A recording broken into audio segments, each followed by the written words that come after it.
तो भाई सालार का ट्रेलर हमने देख लिया है और केजीएफ फैंस थोड़े से डिसअपॉइंट तो हुए हैं ट्रेलर को लेकर, सिर्फ इसलिए क्योंकि उन्हें सालार और केजीएफ का कोई कनेक्शन देखने को नहीं मिल रहा है। फैंस चाहते थे कि मेकर सालार के ट्रेलर में हमें कोई हिंट दे दे केजीएफ का, ताकि केजीएफ यूनिवर्स थोड़ा सा एक्सपेंड हो जाए। यहाँ तक कि ऐसे फैंस जिन्होंने उग्राम मूवी देखी है वो कह रहे हैं कि सालार उग्राम का रीमेक है, थोड़े अपडेट वर्जन के साथ। और भाई ये सारी चीजें मिलाकर बात यही है कि फैंस सालार के ट्रेलर को लेकर थोड़े से खुश नहीं है। जबकि अगर हम सिर्फ ट्रेलर की बात करें तो भाई ट्रेलर बहुत जबरदस्त लग रहा है, मतलब हमें एक हॉलीवुड वाली फीलिंग आ रही है। ट्रेलर में हमें खून खराबा दिख रहा है, तगड़ा एक्शन दिख रहा है, खतरनाक बीजीएम दिख रहा है और जबरदस्त स्टोरी देखने को मिलेगी। इन सब चीजों पे किसी का ध्यान ही नहीं है, सब रीमेक और केजीएफ के कनेक्शन को लेकर बैठे हुए हैं। तो भाई रीमेक का तो खेल ये है कि सब लोग ये कह रहे हैं कि सालार उग्राम की एक अपडेटेड वर्जन वाली रीमेक है, यानी कि सालार सीन टू सीन कॉपी नहीं होगी। कॉन्सेप्ट सेम हो सकता है लेकिन सब कुछ सेम नहीं होगा। उसके अलावा हमें ये पता है कि उग्राम मूवी एक सिंगल मूवी थी, जबकि सालार 2 पार्ट में आने वाली है, जिससे ये चीज क्लियर होती है कि भाई सालार में बिल्कुल सेम टू सेम कॉपी नहीं किया गया,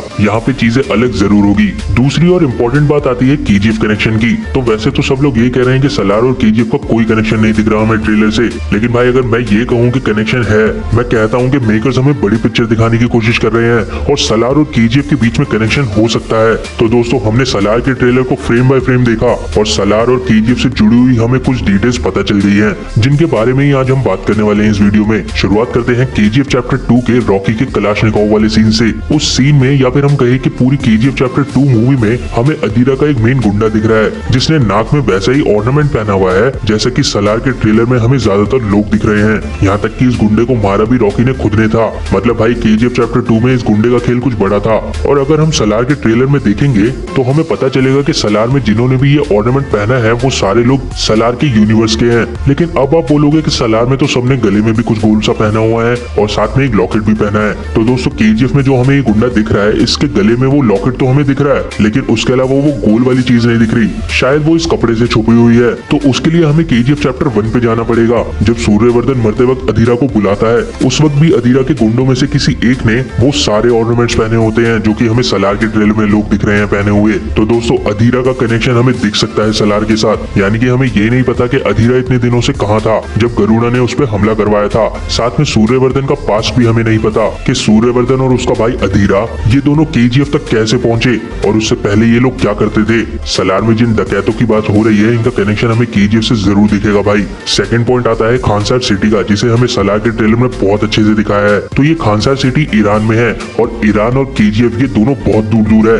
लेकिन भाई अगर आप मैप पे चेक करोगे तो ईरान और दुबई पास पास है और हम जानते हैं कि दुबई का कनेक्शन है इनायत खलील से। तो क्या हमें दुबई के इनायत खलील का कोई कनेक्शन दिख सकता है सालार से? साथ में भाई मैं सच बताऊं तो मुझे याद नहीं आ रहा फिलहाल, लेकिन हमने केजीएफ के किसी न किसी चैप्टर में जरूर खानसार का नाम सुना है। अगर आप जानते हो कहाँ तो मुझे कमेंट बॉक्स में जरूर बताएं भाई। तो दोस्तों ये डिटेल भी सालार और केजीएफ को जोड़ते हुए दिख रही है। और अगर आप इससे भी ना मानो तो भाई हमें केजीएफ चैप्टर 2 में बताया गया था कि कलाशनिकोव वाले सीन के बाद रॉकी ने बहुत सारे इंटरनेशनल क्राइम किए हैं। तो क्या पता रॉकी ने उस गुंडे को देखा हो और वो उसके पीछे के सालार के कनेक्शन को ढूंढने गया हो और तब जाकर रॉकी देवा और वरदराजा मनार से मिला हो। ये चीज पॉसिबल है भाई। अगली डिटेल आती है कि हमें केजीएफ चैप्टर 1 में जब अदीरा को दिखाया गया था तब उसकी शक्ल न दिखाकर उसकी अंगूठी को दिखाया गया था। वो अंगूठी थी शेर वाली। और अगर आप ध्यान दोगे सालार के ट्रेलर में तो गरुड़ा राम जो कि विलन बन रहे हैं सालार मूवी में, एक सीन में गरुड़ा वरदराजा मनार के नाक में से वही ऑर्नामेंट निकाल रहे हैं और उस वक्त उनकी उंगली में एक शेर वाली अंगूठी ही है, जो हमें साफ तो नहीं दिख रही लेकिन हमें पता चल रहा है कि ये शेर वाली अंगूठी ही है। तो क्या ऐसा हो सकता है कि सालार वाले गरुड़ा राम अदीरा के बेटे हो? कहने का मतलब ये है कि सालार यूनिवर्स की किसी लड़की के साथ अदीरा ने शादी करी हो और उन दोनों का बेटा हो ये वाला गरुड़ा, जो कि हमें सालार में विलन होते हुए दिख रहे हैं। मतलब भाई हमें अभी तक ये नहीं पता कि अदीरा इतने सालों तक कहाँ रहा और उसने क्या क्या किया। अदीरा की फैमिली के बारे में भी हमें नहीं बताया गया। भाई ये रिंग वाली भी पॉसिबिलिटी बहुत इंपॉर्टेंट है। साथ में सालार के ट्रेलर में हमें 3 बड़ी वाली मूर्तियां दिख रही हैं। उनमें से एक तो वो है जिन्होंने नाक में वही ऑर्नामेंट पहना हुआ है, तो वो रिप्रेजेंट कर रहे होंगे राजा मनार और उनके सारे लोगों को। और दूसरी मूर्ति एक तलवार लेकर खड़ा हुआ है और भाई इस तलवार की शेप बिल्कुल अदीरा की तलवार जैसी है। साथ में अदीरा की तलवार को बहुत ज्यादा इंपॉर्टेंस भी दी गई थी। भाई मैं कह रहा हूँ कि सालार और अदीरा का कनेक्शन हमें जरूर दिख सकता है। और अदीरा ने रॉकी की वाइफ को मारा था यार, तो पक्का रॉकी भी अदीरा को मारने के बाद उसकी फैमिली के पीछे लगा ही होगा। साथ में सालार के ट्रेलर में जो हमें मनार साम्राज्य दिख रहा है वहाँ पे भी माइनिंग का जरूर कोई ना कोई हिसाब है ही, और ये माइनिंग हो सकती है भाई सोने की। तो भाई ये सोने का कनेक्शन हमें रॉकी से मिलता हुआ जरूर दिखेगा, क्योंकि रॉकी को सिर्फ अमीर नहीं बनना था बल्कि दुनिया का सबसे अमीर बनना था। तो भाई अगर हमें सालार के पार्ट 1 में कोई कनेक्शन ना ना भी दिखे तो भी सलार के नेक्स्ट पार्ट में हमें जरूर रॉकी का कोई कनेक्शन दिखेगा। प्रशांत नील कोई नॉर्मल मूवी तो बिल्कुल नहीं बना सकते और वो अच्छे से जान गए हैं कि ऑडियंस क्या चाहती है, इसलिए सलार का और केजीएफ का कनेक्शन हमें जरूर दिखेगा। तो दोस्तों ये थी वो डिटेल जिससे सलार और केजीएफ जुड़ती हुई दिख रही है। अगर आपको भी कोई डिटेल पता हो तो मुझे कमेंट बॉक्स में जरूर बताएं। बाकी इस वीडियो को केजीएफ के हर फैंस तक पहुंचा दीजिए और अगर आपको ये वीडियो पसंद आई हो तो वीडियो को लाइक कर दीजिए। ऐसे ऑसम कंटेंट के लिए हमारे चैनल को सब्सक्राइब कर दीजिए। आपसे मिलते हैं नेक्स्ट वीडियो में जल्दी ही।